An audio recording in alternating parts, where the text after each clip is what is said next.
Well guys, finally may head coach na nga po ang Gilas Pilipinas para sa Asian Game na gaganapin sa September 23 at si Coach Tim Cone nga po ang nakuha ng SPP.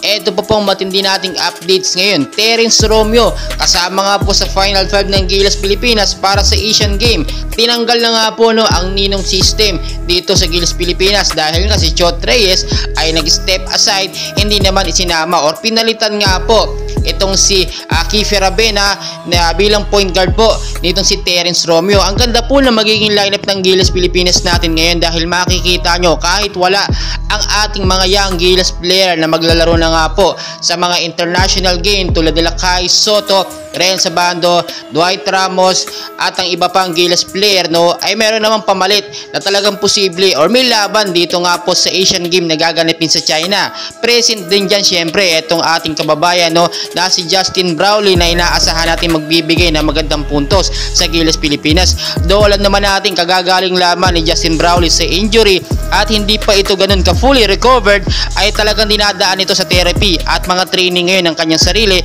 para makapag-focus nga po sa nalalapit na Asian Game. So nakakatuwa dahil Terence Romeo alam naman natin magaling na point guard yan at maaasahan yan. Si Coach Tim Cone ba naman ang kumuha at nagla-line up ngayon ng Gilas Pilipinas player Final 12 para sa Asian Game. Mangyayari po dito, manalo man or matalo, wag natin i-bash itong si Coach Tim Cone dahil syempre alam nyo naman kapag ganito talaga nangyayari, natatalo ang ating kupunan, kahit sino maging coach, binabash pa rin ng mga Pilipino ang ating humahawak or ang head coach ng Gilas Pilipinas. Suportahan na lamang natin sila dahil ngayon ilang araw na lamang, ilang linggo na lang magsisimula na nga pong Asian Game na gaganapin sa China, and for sure babawian tayo ng China dahil tinalo natin sila sa classification game. Matindi po at talagang gagamitin na ng China ang kanilang malalakas na player para nga po dito sa Asian Game. Maraming pakaganapan napakagandang updates nito dahil masusubukan talaga natin ang matinding strategy or techniques or sistema ni Coach Tim Cone para sa Gilas Pilipinas. Terence Romeo, panalo na tayo dito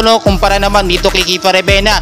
Wala naman masyadong napapatunayan pero laging ipinapasok basta nandyan si Chot Reyes. Ngayon, malaya na at talagang makakapaglaro na ng maayos ang Gilas Pilipinas. Lalabas na potensyal ng ating mga player. Patuloy ko po kayong i-update, and please, huwag niyong kalimutan mag-like and subscribe para updated kayo sa ating mga Gilas update para na rin sa Asian Games. Maraming salamat.